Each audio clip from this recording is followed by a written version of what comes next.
Welcome back, you champions of change. Have you ever felt like you're on a stage with every eye watching your every move? Today, we are delving into the heart of that fear, which I call vulnerability. How do you handle criticism and still show up as your best self? I want you to stick around till the end to get some tips because this could change your life. We'll dive into a powerful journey of embracing vulnerability, standing strong, and thriving in the face of criticism. All compiled from my personal experiences.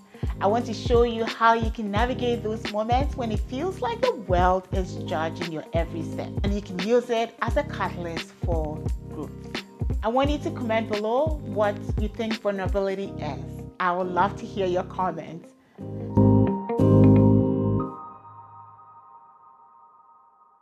So vulnerability isn't weakness, it's courage to show up and be seen when it's easier to hide. It's like stepping into an arena where critics from the stands have a clear vision of your every move.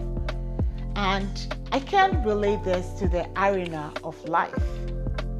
You know what?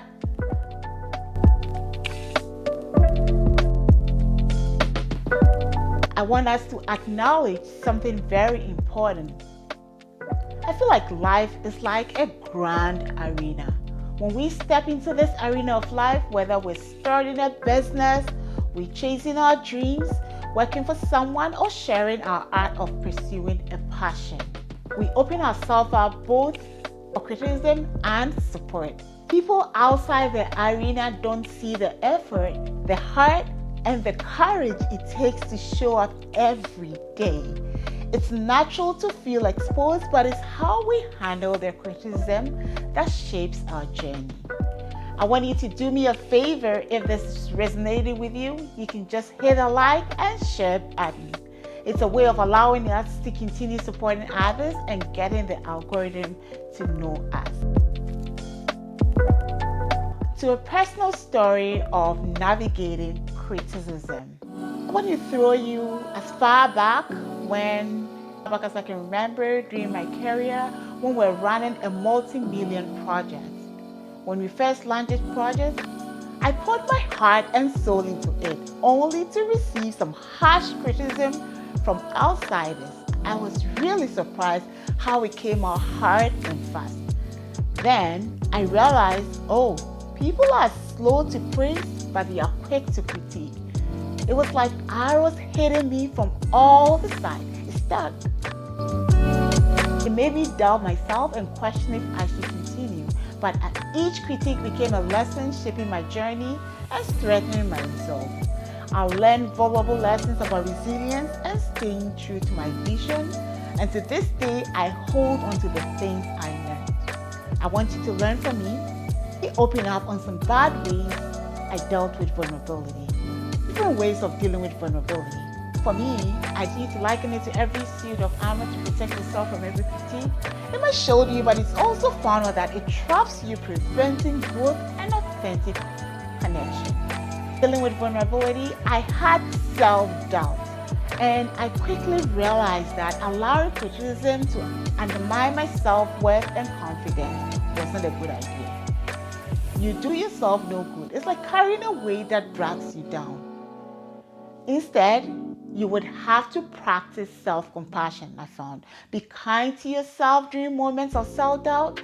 And for me, the best way is to use affirmations, self-care rituals to nurture your inner strength and resilience. Another way I dealt with vulnerability was having a defensive reaction, reacting defensively or shutting down when faced with feedback.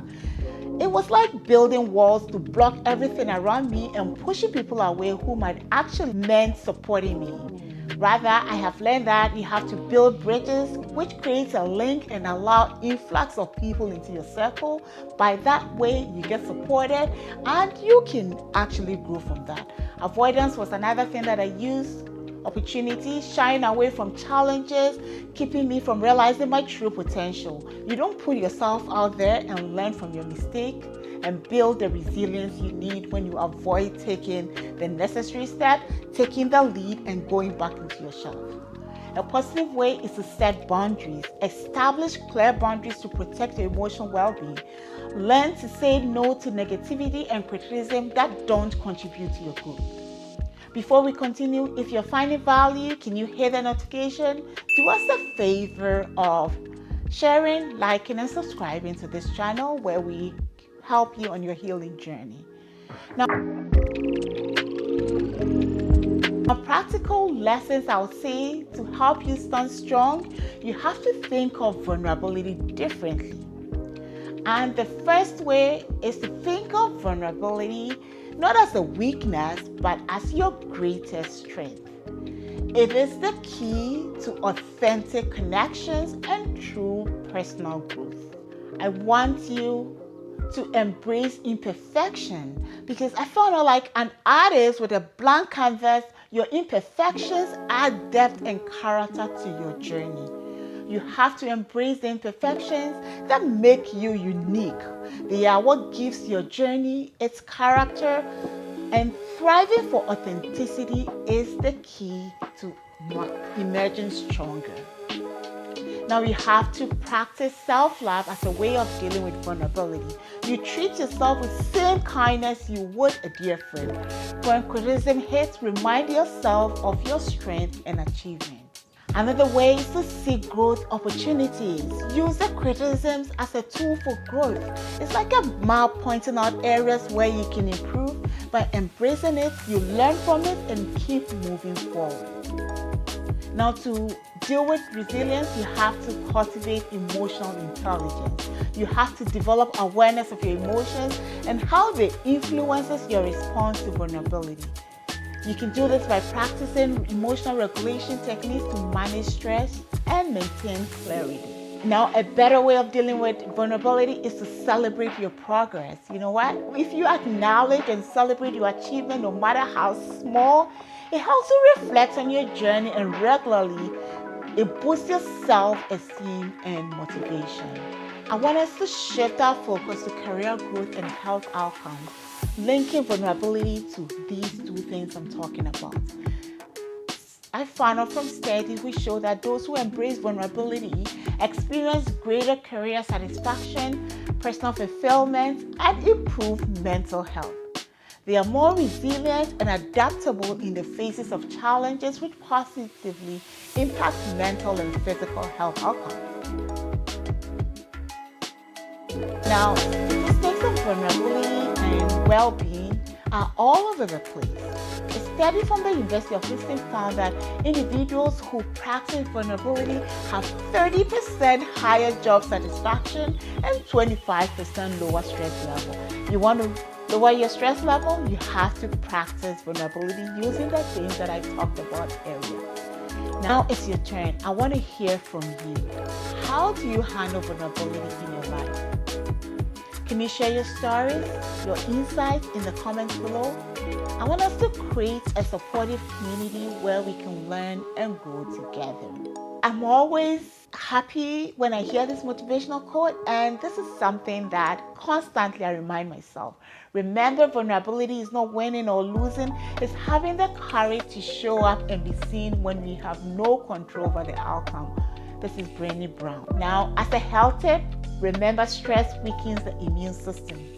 I want you to practice stress relieving activities like meditation or deep breathing daily, which will help reduce your stress. Now, do you know that practicing mindfulness or meditation can also reduce stress and enhance emotional well-being? It also enhances emotional resilience, supporting your journey to embrace vulnerability. I want you to leave comments on what topics you want us to tackle together to enhance your healing journey. And in closing, I encourage you to embrace vulnerability, not as a sign of weakness, but as a pathway to personal growth and connection. Stand strong in your authenticity. Dare to be yourself in a world that often tells you to conform, knowing that each step forward builds resilience and brings you closer to your true self. Don't forget to like, subscribe, and hit the notification bell for more empowering content. Until next time, I want you to stay curious and keep thriving. And remember to always be kind to yourself and those around you. I'm your host and presenter, Gladys Pomada. I will see you in our next episode.